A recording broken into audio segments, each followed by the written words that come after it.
Olá, povo de Deus, domingo de Pentecostes, 19 de maio de 2024.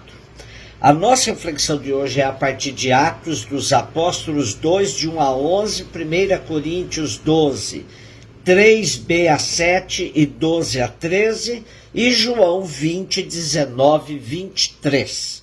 Quando chegou o dia de Pentecostes, os discípulos estavam todos reunidos no mesmo lugar.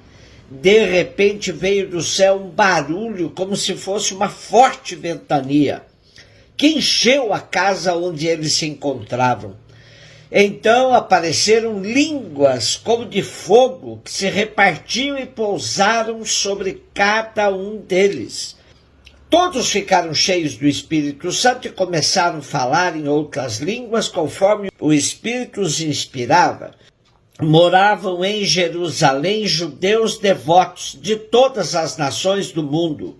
E quando ouviram o barulho, juntou-se a multidão e todos ficaram confusos, pois cada um ouvia os discípulos falar em sua própria língua.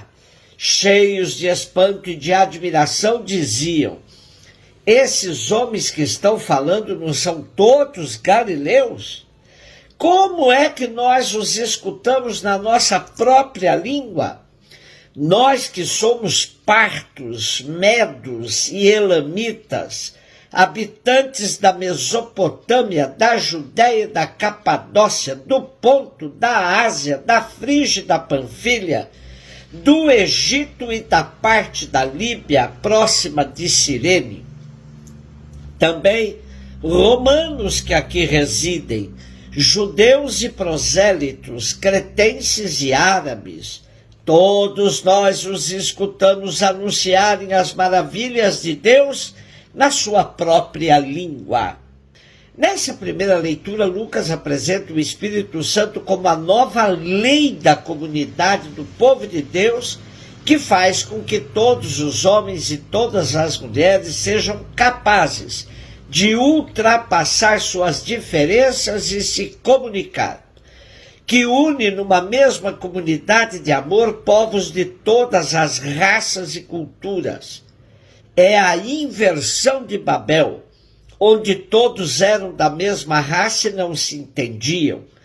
Por isso podemos dizer que Pentecostes é a festa do ecumenismo, ou seja, onde o Espírito de Deus é derramado sobre toda a humanidade para que se supere as diferenças e busque a unidade.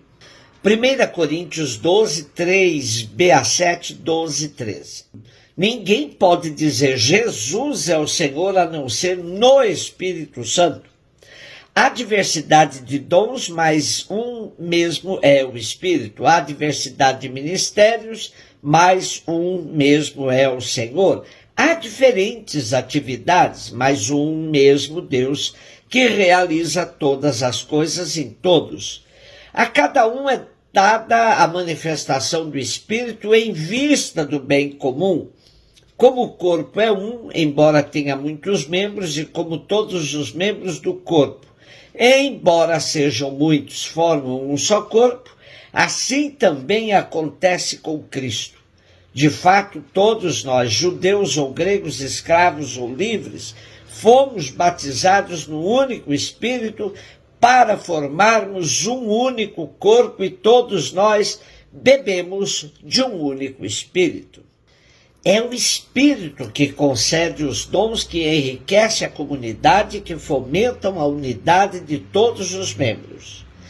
Por isso, esses dons não podem ser usados para benefício pessoal, mas devem ser postos ao serviço de todos. A tradição da Igreja atribuiu ao Espírito 7 dons, pois o número 7 na Bíblia significa plenitude.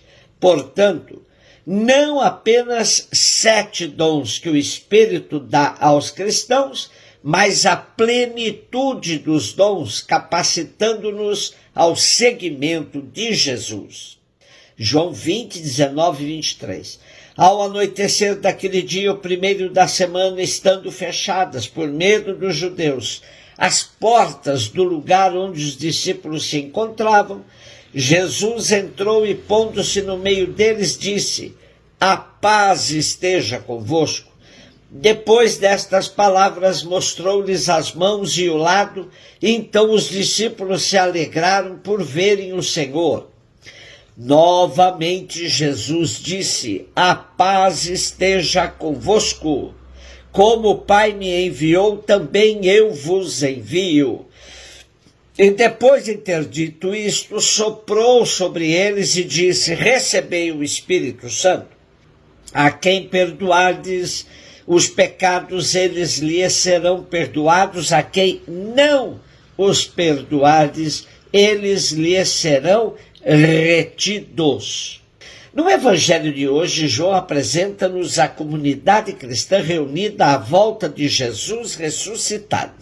Para João, esta comunidade passa a ser uma comunidade viva, recriada, nova, a partir do dom do Espírito.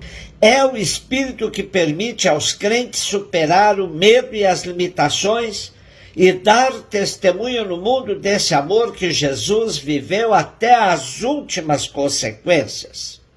Temos, portanto, duas narrativas de Pentecostes, uma de João e outra de Lucas.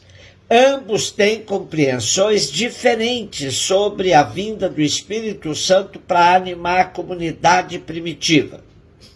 João coloca todo o mistério do Cristo num único e longo dia, o primeiro, da Páscoa.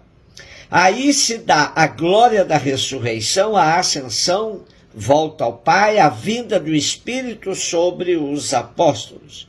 Lucas coloca a ressurreição no terceiro dia, a ascensão no 40º dia depois da ressurreição e Pentecostes no 50º dia.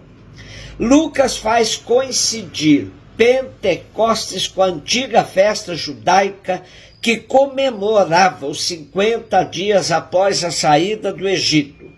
Tratava-se de uma festa da colheita e da aliança no Sinai.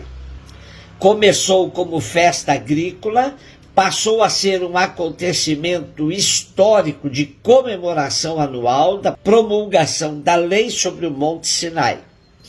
Na verdade, no Primeiro Testamento encontramos essa festa sob vários nomes: festa das primícias, das semanas, da conclusão, da dádiva da lei, dos juramentos. Sendo assim, Lucas retoma o simbolismo dessa festa, celebrando a vinda do Espírito Santo, inaugurando um novo tempo, o recomeço da vida para todos os que creem. Liturgicamente, seguimos mais as orientações de Lucas, portanto, com a festa de Pentecostes, encerramos o ciclo pascal. Daqui para frente, os cristãos serão guiados pelo Espírito Santo. O próprio Cristo afirmou que o defensor, o Espírito Santo, que o Pai enviará em meu nome, ele vos ensinará tudo e vos recordará tudo o que eu vos tenho dito. E mais, quando vier o Espírito da verdade, ele vos conduzirá à verdade, pois não falará por si mesmo, mas dirá tudo o que tiver ouvido. Sendo assim, o Espírito Santo é o próprio Espírito de Jesus. O que o Espírito Santo esclarece é tudo o que Jesus fez e falou. Portanto, viver segundo o Espírito é viver no seguimento de Jesus. Pentecostes é um dos atos fundantes da Igreja de Jesus Cristo.